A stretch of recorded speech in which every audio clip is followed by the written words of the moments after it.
Hello students, welcome back to your favourite channel study with jenny.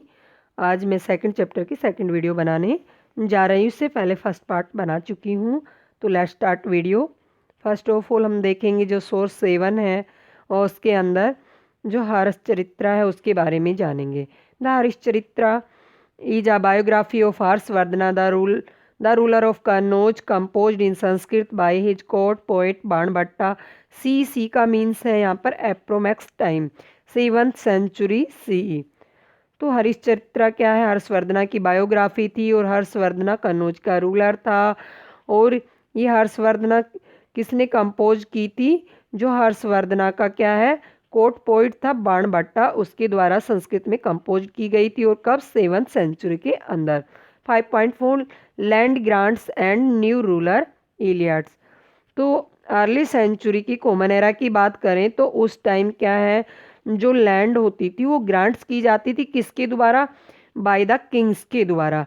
और उनके क्या है, रिकॉर्ड्स रखे जाते थे। उसके लिए इंस्क्रिप्शंस या तो स्टोन्स के ऊपर एनग्रेव किया करवाए जाते थे या कॉपर प्लेट्स के ऊपर उनको एनग्रेव करवाया जाता था। और ये जो लैंड ग्रांट की जाती थी वो मोस्टली रिलीजियस इंस्टीट्यूशंस को की जाती थी या ब्राह्मणाज को ये लैंड ग्रांट की जाती थी। ब्राह्मणाज को जो ये लैंड ग्रांट की जाती थी उस लैंड को अग्रहाराज कहा जाता था। और मोस्टली इंस्क्रिप्शंस या तो संस्कृत में होते थे। और जो हमें कुछ एविडेंस ऐसे भी मिले हैं कि संस्कृत के अलावा जो लोकल लैंग्वेज होती थी उस टाइम पीरियड में, तमिल और तेलुगु, उसमें भी क्या है, इंस्क्रिप्शंस के एविडेंस मिले हैं। अब हम देखेंगे कि हु वाज प्रभावती गुप्ता। तो Prabhavati Gupta was the daughter of the one of the most important ruler in early Indian history, Chandragupta second. तो उनका टाइम पीरियड क्या था? C 375 to 415 C. She was married into another important ruling family, that of the Vakatas, who were powerful in the Deccan. तो प्रभावती गुप्ता क्या है, Chandragupta second की daughter थी। और ये किससे बिलोंग करती थी? गुप्ता डायनेस्टी से बिलोंग करती थी। और इसकी मैरिड क्या है, वाकाटक फैमिली के अंदर हुई। और जो क्या है, उस टाइम डेक्कन के अंदर एक मोस्ट पावरफुल फैमिली या डायनेस्टी हुआ करती थी। अभी हम ये देखेंगे कि यहाँ पर प्रभावती गुप्ता का जिक्र ही क्यों किया गया। तो अकॉर्डिंग टू संस्कृत के लीगल टैक्सेस की बात करें तो उस टाइम जो वुमेन्स हुआ करती थी उनको कोई इंडिपेंडेंस नहीं हुआ करती थी कि उनके जो नाम के ऊपर लैंड हो और साथ में ही वो क्या है, लोगों को लैंड ग्रांट करे। तो इसका एक एक्सेप्शनल केस बन जाती है प्रभावती गुप्ता, क्योंकि उनके नाम के ऊपर लैंड भी थी और साथ ही साथ इन्होंने क्या है, लैंड को लोगों में ग्रांट भी किया था। Land grant such as in this one have been found in several parts of the country. तो इस प्रकार के एविडेंस हमें क्या है, कंट्री के सेवरल पार्ट्स में दिखाई देते हैं, लेकिन इनमें क्या है कि यूनिफॉर्मिटी दिखाई नहीं देती है। कई जगह तो क्या है, स्मॉल प्लॉट्स थे वो डोनेट किए गए हैं, कई जगह क्या है, बिग प्लॉट्स को डोनेट किया गया है। साथ में ये अनकल्टिवेटेड लैंड होती थी जो डोनर को दी जाती थी। Some feel that land grants were part of the strategy adopted by ruling lineage to extend agriculture to new areas। तो क्या रीजंस था कि ये लैंड को ग्रांट किया जाता था? तो ये माना जाता है कि हो सकता है उस टाइम जो किंग्स हैं वो क्या है, एग्रीकल्चर को बढ़ावा देने के लिए इस प्रकार की लैंड्स को ग्रांट किया करते हों। अदर सजेशन है कि जो लैंड ग्रांट्स थी वो क्या है, inductive of weakening political powers as kings were losing control over their सामंताज। उस टाइम क्या है कि हो सकता है जो रूलर्स थे उनकी जो पॉलिटिकल पावर्स थी वो वीक हो रही हो सकता है वो सामंताज को कंट्रोल करने के लिए इस प्रकार की लैंड को ग्रांट किया करते हो। They try to win allies by making grants of lands. तो अलाइज मीन्स मित्रता। तो उस टाइम क्या है, मोर पावरफुल जो पर्सन होते थे वो ब्राह्मणाज होते थे, तो हो सकता है वो उनसे अलाइज करने के लिए इस प्रकार की लैंड उन्होंने ब्राह्मणाज को ग्रांट की हो। अब यहाँ पर अगर हराज एक टर्म है, तो अगर हराज वो लैंड होती थी जो ब्राह्मणाज को डोनेट की जाती थी बाय द किंग्स के द्वारा। अब हम देखेंगे हमारे द हिस्ट्री ऑफ पाटलिपुत्रा। तो पाटलिपुत्रा की हिस्ट्री जानेंगे। पाटलिपुत्रा क्या एक टाउन हुआ करता था और उसको पिलग्रिम के नाम से जाना जाता था। और जो मगधा रूलर्स थे उन्होंने क्या है, मगधा रूलर्स की पहले कैपिटल राजगृह हुआ करती थी और उन्होंने बाद में डिसाइड किया कि जो पाटलिपुत्रा है उसको एज अ कैपिटल ट्रांसफ़र कर दिया जाए, उसको कैपिटल बना दिया जाए। टाउन्स एंड ट्रेड्स, तो यहाँ पर हम ट्रेड्स की बात करेंगे तो 6th सेंचुरी BC बात करें तो हम देखेंगे कि जो महाजनपदाज है उनकी क्या है, कैपिटल्स हुआ करती थी सभी की। और वो कैपिटल्स क्या है, टाउन्स टाउन्स में लोकेट होती थी। और ये टाउन्स कहाँ पर लोकेट होते थे, जहाँ पर रूट्स ऑफ कम्युनिकेशन हुआ करता था वहाँ पर। हम यहाँ पर फर्स्ट एग्जाम्पल पाटलिपुत्रा का लेते हैं। तो पाटलिपुत्रा कहाँ पर लोकेट था, रिवर राइन रूट्स के ऊपर लोकेट था। अदर एग्जाम्पल है उज्जैनी, तो उज्जैनी लैंड रूट्स हुआ करता था। और जो पुहार है वो क्या है, एक कोस्ट हुआ करता था। यहाँ कोस्ट मीन्स वो एरिया जहाँ पर आसानी से क्या है ट्रेड हो सकता है सी रूट के द्वारा। और मथुरा का एग्जाम्पल ले तो मथुरा क्या है, उस टाइम पीरियड में जो कॉमर्शियल कल्चर और पॉलिटिकल एक्टिविटीज़ का बहुत बड़ा सेंटर हुआ करता था। 6.2 urban populations, Eliot's and craft person. तो इस पैराग्राफ में हम अर्बन पॉपुलेशंस के बारे में जानेंगे। तो उस टाइम जो रूलिंग इलियट्स होते थे और किंग्स होते थे वो फोर्टिफाइड सिटीज़ के अंदर रहा करते थे। और उनका काम होता था, उस टाइम क्या है कि जो लोग क्या है यहाँ पर रहते थे, इस कारण से क्या है बहुत ज़्यादा एक्सकेवेशंस नहीं हो सका। लेकिन फिर भी हमें कुछ आर्टिफैक्ट्स देखने को मिलते हैं इस टाइम पीरियड में। उन आर्टिफैक्ट्स में किस किस को इंक्लूड किया गया है कि उस टाइम पीरियड में जो फाइन पोट्री के बाउल्स मिले हैं, डिशेज मिली हैं, तो ये माना जाता है कि उस टाइम जो रिच पीपल्स होते थे वो इस प्रकार की पोट्री का और डिसीज का यूज किया करते होंगे। वो ग्लोसरी फिनिश होती थी। और इस पोट्री डिसीज को किस नाम से जाना जाता था, नॉर्थन ब्लैक पोलिस वेयर के नाम से जाना जाता था। साथ ही साथ हमें कुछ ऑर्नामेंट्स, टूल, वेपन्स, वेसल और फिग्रेंस मूर्तियां भी मिली हैं। और वो किस मटेरियल से बनी होती थी, गोल्ड से, सिल्वर से, कॉपर से, ब्रॉन्ज से, इवोरी, ग्लास, सेल और टेराकोटा से बनी हुई होती थी। By the seemed century BC, we find short votive inscriptions in a number of cities। तो 2nd सेंचुरी की बात करें तो क्या है, हमें यहाँ पर बहुत सारे वोटिव इंस्क्रिप्शंस मिले हैं सिटीज़ के अंदर। तो वोटिव इंस्क्रिप्शंस क्या होते थे, जो जिस टाइम दान दिया जाता था उस टाइम क्या है जो इंस्क्रिप्शंस लिखवाए जाते थे उनको क्या है वोटिव इंस्क्रिप्शंस या gifts made to religious institutions. तो जो रिलीजियस इंस्टीट्यूशंस को गिफ्ट दिया जाता था उस टाइम जो रिकॉर्ड रखे जाते थे उनको वोटिव इंस्क्रिप्शंस कहा जाता था। उसके अंदर क्या है डोनर का नाम होता था, साथ ही साथ क्या है उसके ऑक्यूपेशंस के बारे में भी पता चलता था।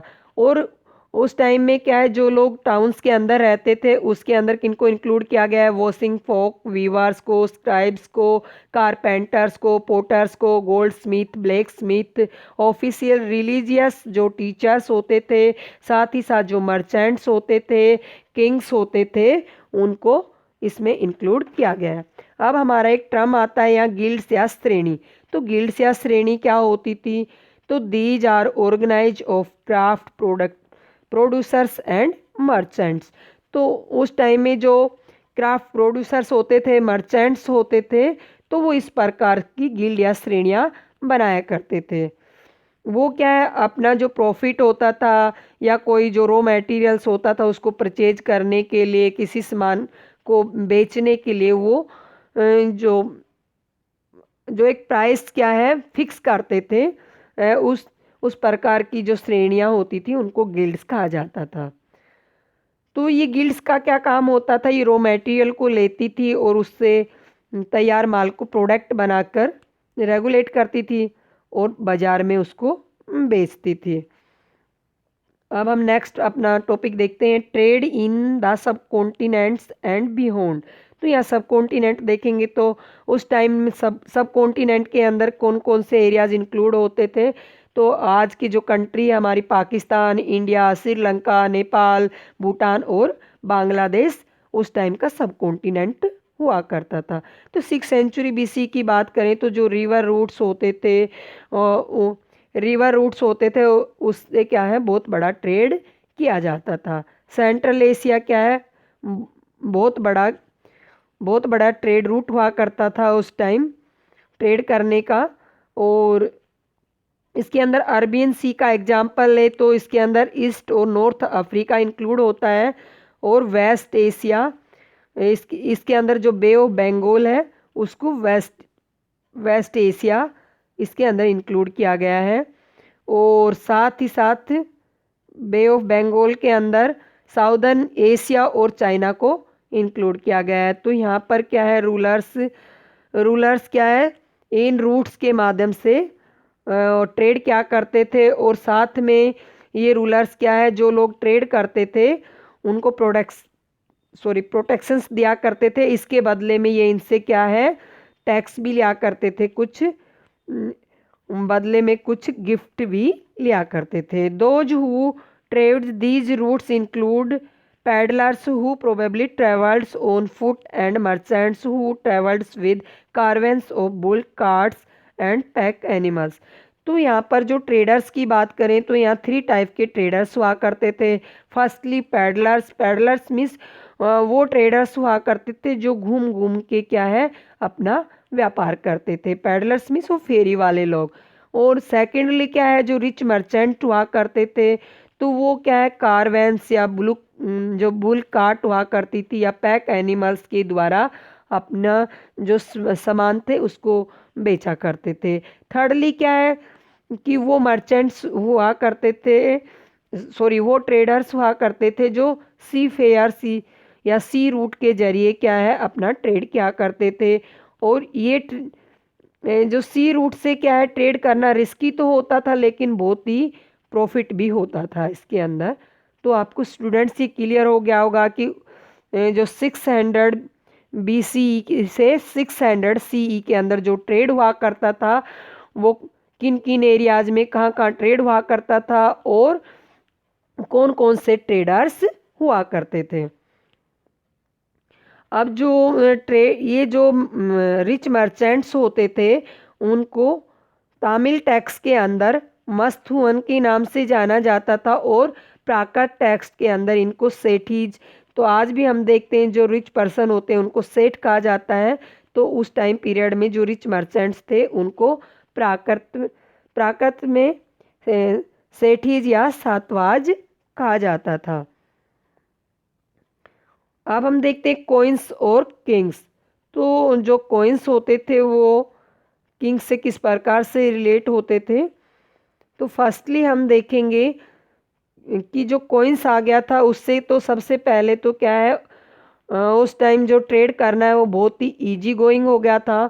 साथ ही साथ क्या है, हर चीज़ को एक्सचेंज करना कॉइन्स के साथ बहुत ही इजी हो गया था।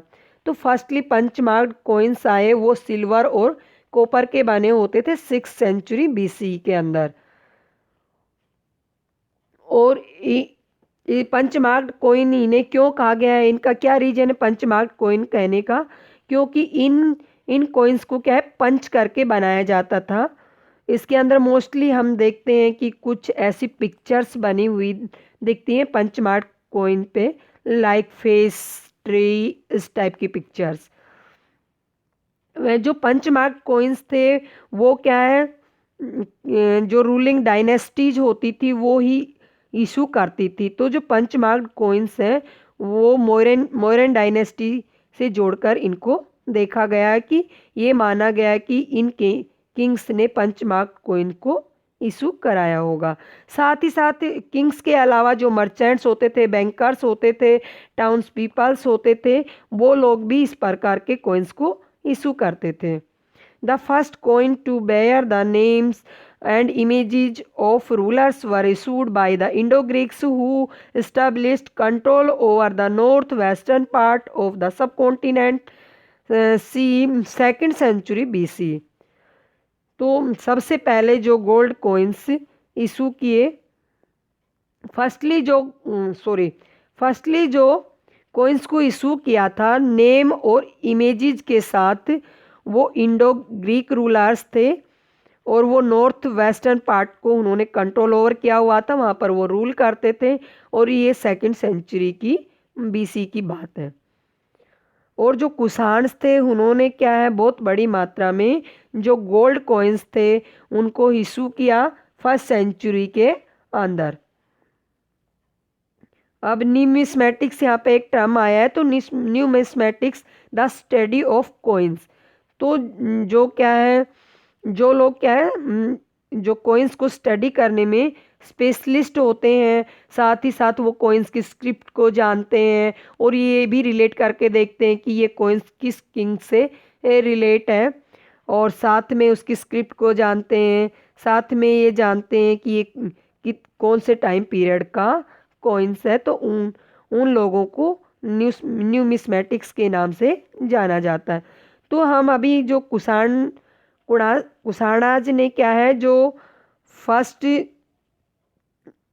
जो गोल्ड कॉइन्स इशू किए थे उनको रोमन एम्परर्स और जो पार्थियन रूलर्स हैं ईरान के, उनके साथ जोड़कर देखा जाता है कि उनके जो गोल्ड कॉइन्स थे और रोमन एम्पायर और पार्थियन रूलर्स, ईरान के जो पार्थियन रूलर्स थे उनके जो गोल्ड कॉइन्स थे उनमें सिमिलरिटीज पाई जाती है।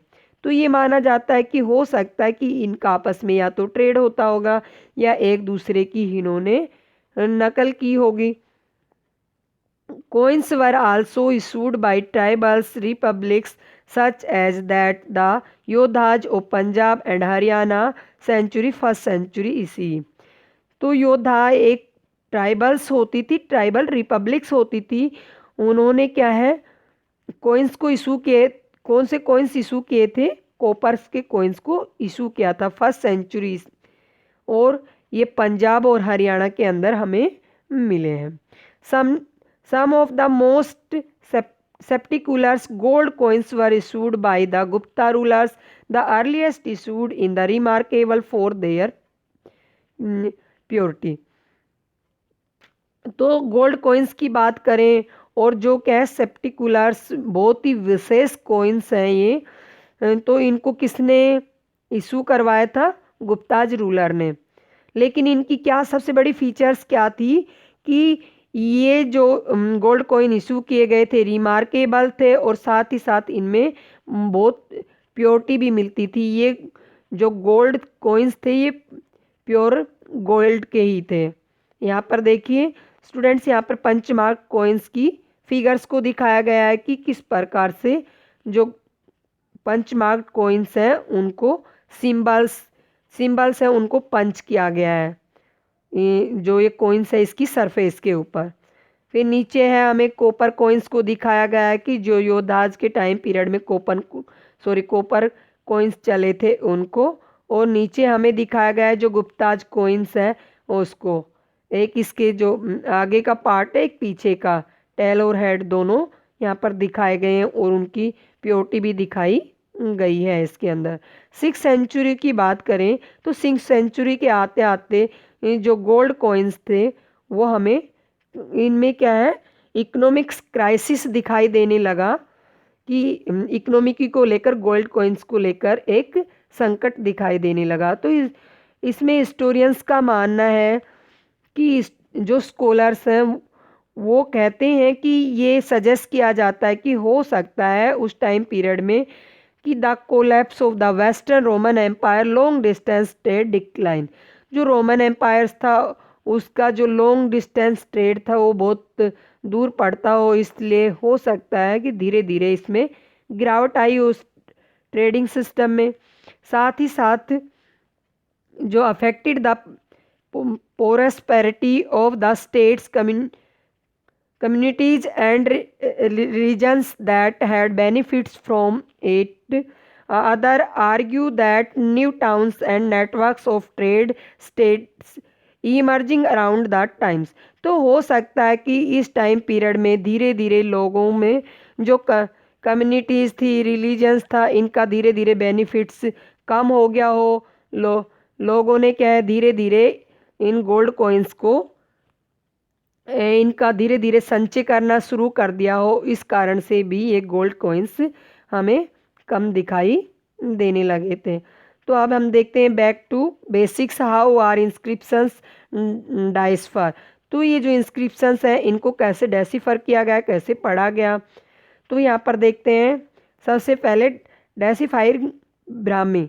तो ब्राह्मी को किस प्रकार से डेसिफर किया गया। Most scripts used to write modern India language are derived from Brahmi, the script used in the most Ashoka inscription। तो मॉडर्न इंडियन लैंग्वेज की बात करें तो मोस्टली जो स्क्रिप्ट्स है वो क्या है, जो मोस्टली जो लैंग्वेज है ब्राह्मी स्क्रिप्ट से निकली हैं। जो अशोका इंस्क्रिप्शंस है उसमें ब्राह्मी स्क्रिप्ट पाई जाती है। तो 18 सेंचुरीज के अंदर जो यूरोपियन स्कॉलर्स थे और हमारे इंडियन जो पंडित थे, उन दोनों ने मिलकर क्या है, बंगाली और जो देवनागरी स्क्रिप्ट थी, तो देवनागरी हिंदी की स्क्रिप्ट है, बंगाली, इसको देखा, मैन्युस्क्रिप्ट्स को देखा और इनके जो लेटर्स थे उनको, ओल्डर जो लेटर्स थे उनको देखने की, उनको पहचानने की कोशिश की। Scholars who studied early inscription sometimes assumed these were in Sanskrit, although the earliest inscriptions were in fact in Prakrit. It was only after decades of fantastic investigation by several epigraphists the James Prinsep was able to decipher Ashoka Brahmi in 1838। तो यहाँ पर scholars की बात करें तो यहाँ पर जो इंस्क्रिप्शंस मिले हैं वो मोस्टली संस्कृत में मिले हैं और जो प्राकृत जो लैंग्वेज हुआ करती थी वो उसकी जो स्क्रिप्ट है यहाँ पर जो ब्राह्मी है और इसके अंदर जो अशोका के इंस्क्रिप्शंस मिले हैं उनको डेसिफर करने में कौन सफल रहा, जेम्स प्रिंसेप इसको पढ़ने में एबल रहा। और कब, 1838 के अंदर। तो हाउ ख्रोस्टी वाज रीड, तो ख्रोस्टी को किस प्रकार से रीड किया गया। The story of decipherment of Kharosthi, the script of inscriptions in the north west in different. तो क्या है, जो ख्रोस्टी है ये क्या है, इंडिया की जो कंट्री की बात करें तो उसके नॉर्थ वेस्ट में पाई गई है। और उस टाइम पीरियड में जो इंडो ग्रीक जो कॉइन्स हुआ करते थे उनके जो किंग्स यहाँ पर रूल करते थे नॉर्थ वेस्ट में। हमें अभी पीछे देखा था सेकंड सेंचुरी के अंदर, सेकंड सेंचुरी से फर्स्ट सेंचुरी बीसी के। तो उन्होंने क्या है, जो ये ग्रीक कॉइन्स हुआ करते थे उनके अंदर जो स्क्रिप्ट है वो ग्रीक और ख्रोस्टी होती थी। और ये जो ग्रीक और ख्रोस्टी स्क्रिप्ट होती थी ये ब्राह्मी स्क्रिप्ट से निकली है। तो हम किस प्रकार से अज्यूम कर सकते हैं कि जो दोनों ही क्या है एक लैंग्वेज से निकली हो। तो ब्राह्मी और ख्रोस्टी क्या है, जो प्राकृत लैंग्वेज है उसकी स्क्रिप्ट है।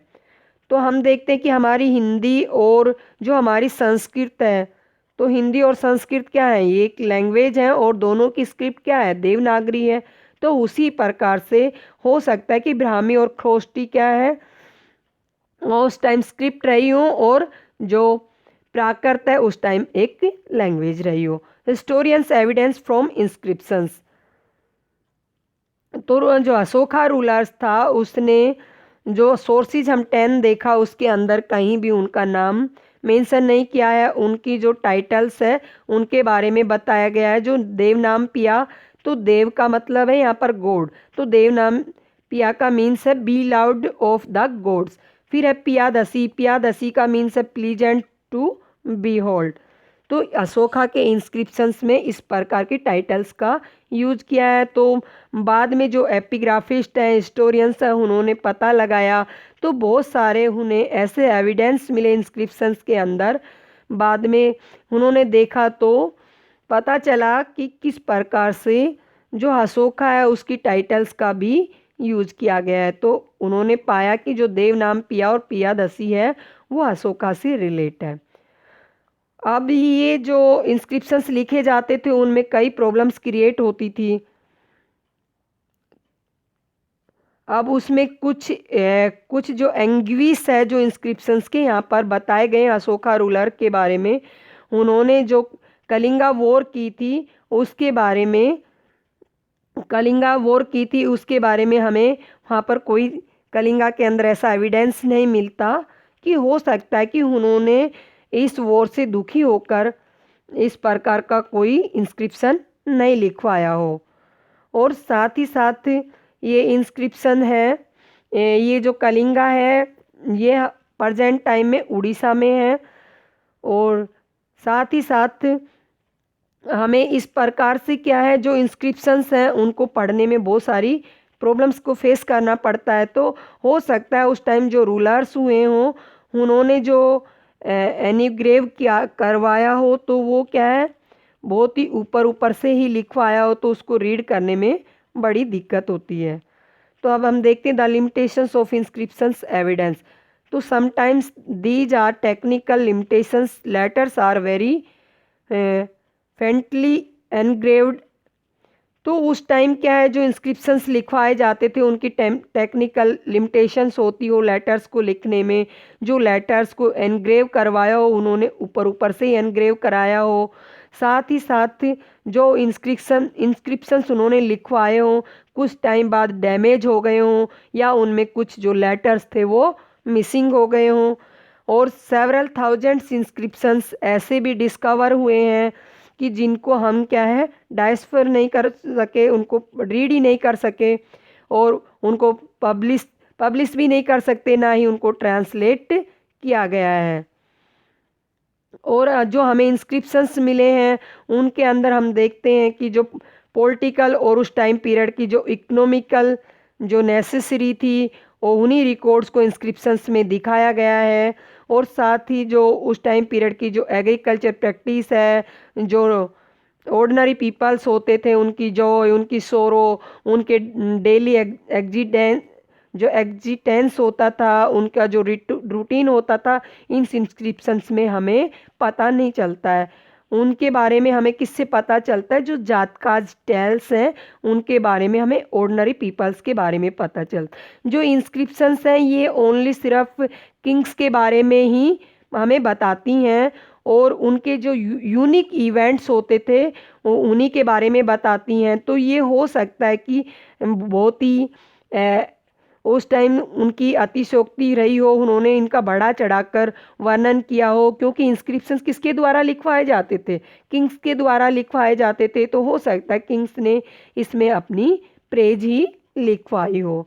तो यहाँ पर हमारा चैप्टर ख़त्म होता है। तो आई होप आप लोगों को ये वीडियो पसंद आया हो। तो पसंद आया तो मुझे लाइक करिए, सब्सक्राइब करिए और साथ ही साथ बेल आइकन को प्रेस कर लीजिए ताकि आने वाली नोटिफिकेशन आप लोगों को मुझे समय समय पर मिलती रहें। Thanks for watching my video.